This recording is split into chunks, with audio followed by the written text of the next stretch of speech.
Welcome inside the Hill City Highlights podcast, a podcast about the people of Lynchburg, for the people of Lynchburg. Now, here's your host, Alan York. Welcome back inside our Hill City Highlights podcast, episode 5, and today we're going to get to know Kevin Jones, Beeline Towing and Transport, Kubota, and now Polaris under the Kevin Jones umbrella.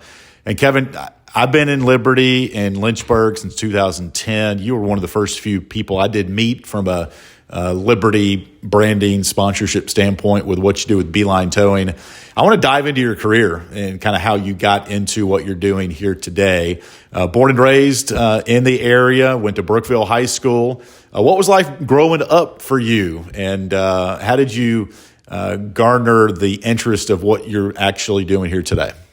Well, growing up, I was always busy in the yard with my father, worked for a living, and I bought a lawnmower for $400 and started cutting neighbors' yards, and then, kind of graduated on through high school, and in 11th grade, I got a job at Food Line, and I worked my way up into a store manager there when I was 21, and I spent about 14 years at Food Line.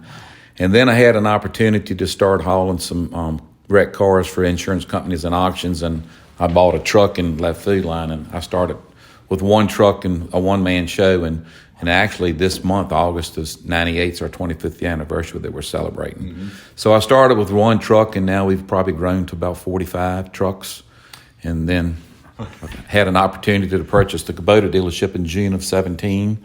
Okay. And then just as recently of June of this year, we purchased the Polaris dealership out on 460, which is a good relationship with what we have at Kubota, two very good products. So, Kevin, I want to backtrack a little bit. You talked about being at Food Lion, and you quickly climbed up the ranks there. And we talked about off air about your attention to detail and being OCD. I think it gets a negative connotation sometimes, but a lot of the best business leaders have that attention to detail. Where did that come from, you think, for you? I think I might have gotten a little bit of it, not genetically, but maybe through working at Food Line and seeing what the results was of the shelves being cleaned and faced to the edge and the bags of dog food packed flat. And to this day, when I go in a grocery store, I'm looking at it, I'm like, oh, it's killing me. This place is a disaster. Oh, gosh. But I'm like that with my trucks. I'm like that with the product on the shelves at both locations. And I'm just like that, but it pays dividends. It helps in your employees knowing, hey, look, he's not going to accept this any other way. So it kind of grows on some of them, and it makes it easier once they get on board because it just works. I mean, professionalism is a must, and that's one of my main logos. So when you decided to kind of get out of the grocery store food business, you mentioned you got into hauling different things before you started Beeline Towing. Take me into that. How did you get involved in that as you were leaving Food Lion and were making some, as you say, I guess moving some cars for somebody or for insurance companies? How did you get into that? I was good friends with the guy that owned a salvage yard. Actually, two good friends with, the Cunningham brothers, and then Pat Garrett at the time owned Do Auto Parts, and I was friends with both of them. And I would go to the auctions with them on my days off at Food Line, and I would ended up driving a truck, several times just so we could bring 4 back instead of 2. And I just saw a need for it, and they was like, hey, if you want to, be a good business, get on, because we're having a hard time getting people to do it. Yep. So I ended up finding a truck, and I purchased a truck, and actually the Cunningham brothers helped me get my first one, and I paid half, and they paid half, and I paid them off in loans, and then I got a second truck and a third truck, and we kind of just took off from there, and we don't even do that part of the business anymore. As my overhead got larger, my employees have been with me longer, it took more to operate, so we kind of phased out of that and got into the local business pretty heavy, and then we got into equipment hauling, and then we've got a truck shop now with 8 full-time mechanics in it. So we're kind of them bounced around. I do a lot of container rentals, 20 and 40-foot container rentals. We've got those scattered around now. And so just taking care of my customers and taking care of my employees, it's really not very complicated. How about Beeline? Where did Beeline get its name and the logo, and is there a story behind that? Yeah, I wanted something that was professional. Sometimes that's not done properly in the towing business. I didn't want to advertise as backyard or shade tree or discount. I wanted to be professional.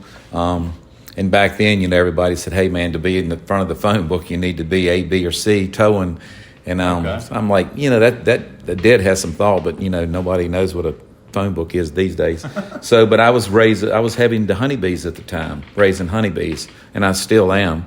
But it just hit me one day, like make a beeline to something. That's getting it done quick. From A to B, we're done. Okay. And it just hit me. And so Raleigh Parker's a good friend of mine. He's an artist back in the day. He's hand drew a lot of stuff around here. He still letters all of my trucks to this day, except for the ones that's wrapped. And I got him to draw me this bee up with the flag in his hand. Wow. And I brag about that because I tell everybody my flag was there before 911. Right. And so we just come up with the name Beeline Transport Incorporated. And so it's a little tricky now because we're in the towing business, we're in the transport business, but we still stick with the name Beeline Transport. All right, Kevin, I'm so glad I'm talking to you. Honeybees, is that what we're talking about? Harvesting? Yeah. So how does somebody get into harvesting honeybees? And I can imagine the honey that you produce is some of the best around, right? I think so, and friends think so, but I'm not as big into it as I was, but I still do have a few hives as a hobby. Okay. So tell me about it. What goes into harvesting honey that maybe our listeners may not know? If it wasn't for honeybees, there wouldn't be a lot of fruits and vegetables out here to eat because the transfer, the nectar, and the honey flow is very important. I'm an animal person. I've got cows, chickens, pigs, goats. I've had all that since I was young. I had it in the subdivision I was born and raised in on a very small scale that we wasn't even supposed to be doing.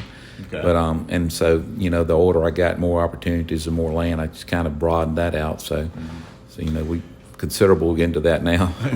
Well, let's talk about present day Beeline, and you have helped tow a car or two for me the last few years. And what goes into the dispatch and what truck goes out, who's available? Can you break down that for our fans tuning in right now? Yeah, well, Beeline Transport, we have local tow trucks, so we go out and the police has an accident. They say, who do you want to come and tow your vehicle? And they can recommend somebody, or they can say, I want Beeline or whoever, and that's who they call. So we do that. We do private property impounds. That's not the most fortunate situation for some people. That sometimes is not a good day. But what we do tell people, there's really no good reason to call a tow company anyway, because you've been involved in an accident, or you've been impounded, or you've got a flat tire, or your car won't start, or you're locked out of your car. So the girls downstairs are trained to know how to deal with that. And so we have different trucks that do different things, but 6 girls downstairs that do a great job with that. But it's not always a good day to call a tow company, right. But we try to make it the most pleasant experience that we can, considering. Joined by Kevin Jones with Beeline Towing and Transport. Is there a unique story, Kevin, not naming names or a particular car, that was a unique car to have to move? And I guess I'm talking specifically non-collision, non-wreck, because those are really scary, but somebody was just parking illegally and you guys got called in. Is there a story that pops up today of like, man, that was not hilarious, but kind of funny trying to get this car out of the way?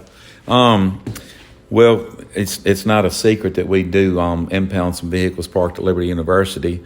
Yeah. And we're close to the university. We're supportive of the university, but they call us up there for each one of these vehicles. We don't just drive through there and say we want that vehicle. They call us up there and say, hey, we got this vehicle. We got 4 vehicles and they're in such and such lot. And when we get there, they've taken digital pictures and we just load them up. So somebody's got to do the job, and we do the job. But yes, as far as cars sticking out, each year my guys get the thrill of doing Lamborghinis and Porsches and Ferraris up there. Okay.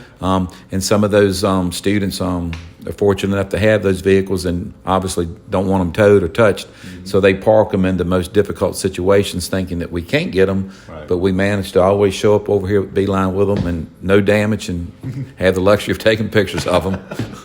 Joined by Kevin Jones with Beeline Towing and Transport. All right, let's talk about Kubota. And the heavy machinery there that customers can purchase from you. Give us the gamut of what you provide and how you got started in that side of the business. Well, having a little bit of land and animals, I was a Kubota customer, and John Campbell's a very good friend of mine, and he had the dealership there successfully for 40 years.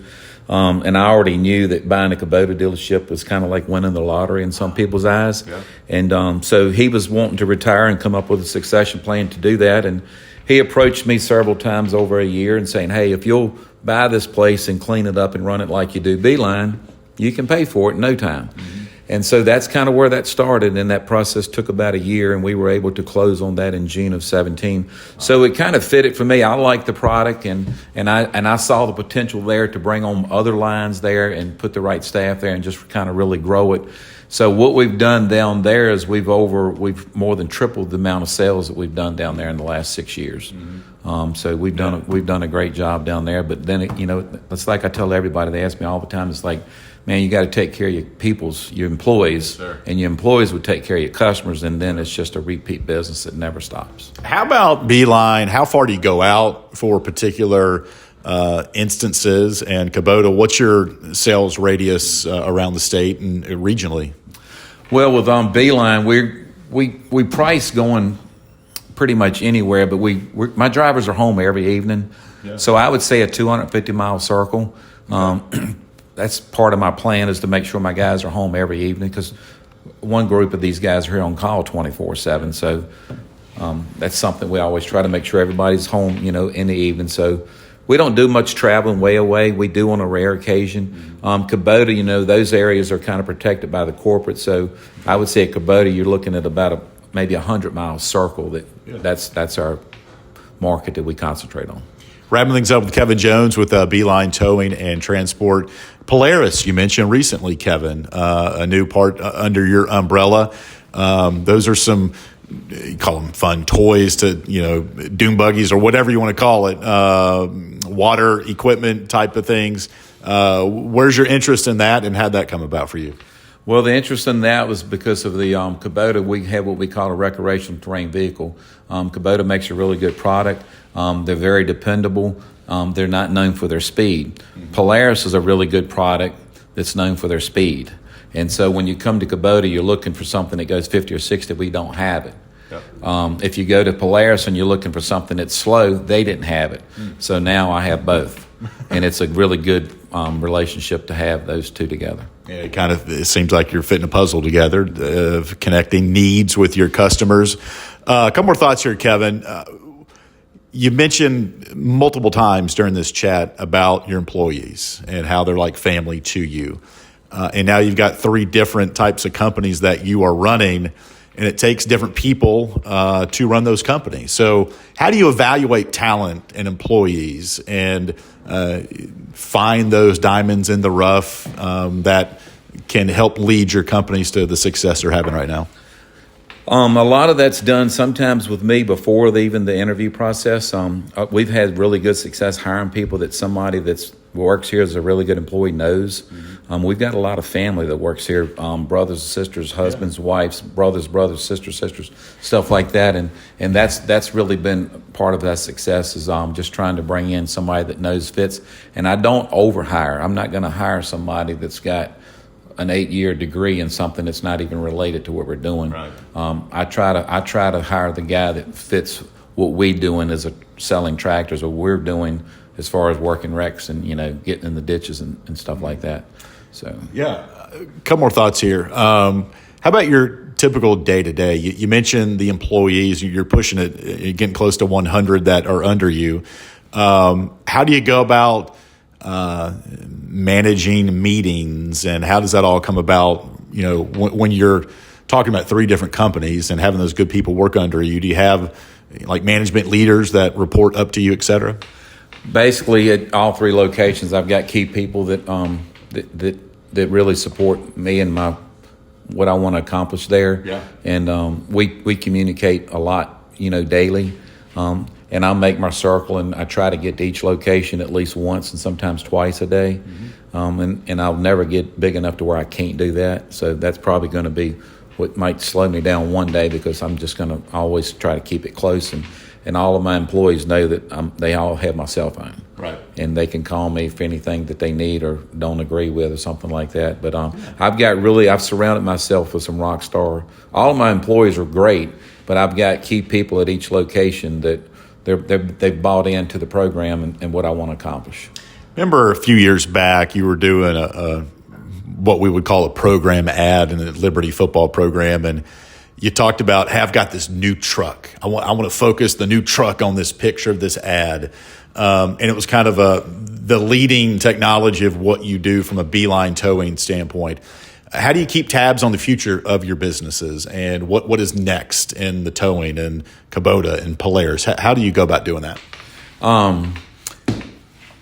Not having a background of education and computer savvy, but I've always I watch companies that maybe not in Lynchburg or tractor dealerships that's might in Lynchburg and looking at them on social media. I mean, social media is powerful to me. Right. I know a lot of companies that they push it, but the owners don't even want nothing to do with it, which I think that's wrong. Sure. But I watch that and I learn from it. Okay. And I'm like, how can we do this? How can we get more followers? What can we do that's creative? Constantly just trying to think outside the box and do something, and then people end up saying, hey, Kevin, he done thought of something else, Wow. But you don't know unless you try. Mm-hmm. And so we just try to always be creative and be the cutting edge of technology, as far as what we have in our software downstairs and the cameras in the trucks and tracking the trucks. And the girls can get a 911 on Old Forest Road and they can immediately look and see which trucks are closest to it. Mm-hmm. And, just a lot of moving pieces. But yes, we go to shows, we go to dealer shows and, to try to keep up with what's going on. All right. Well, Kevin, we appreciate your time here today with our Hill City Highlights podcast, and look forward to just seeing you guys out in the community do a great job, and we just thank you for the time. Thank you. Thanks for listening to this episode of the Hill City Highlights podcast. Have an idea for future shows? Email our team at hillcitypod@gmail.com. And join us each week for another episode of the Hill City Highlights podcast.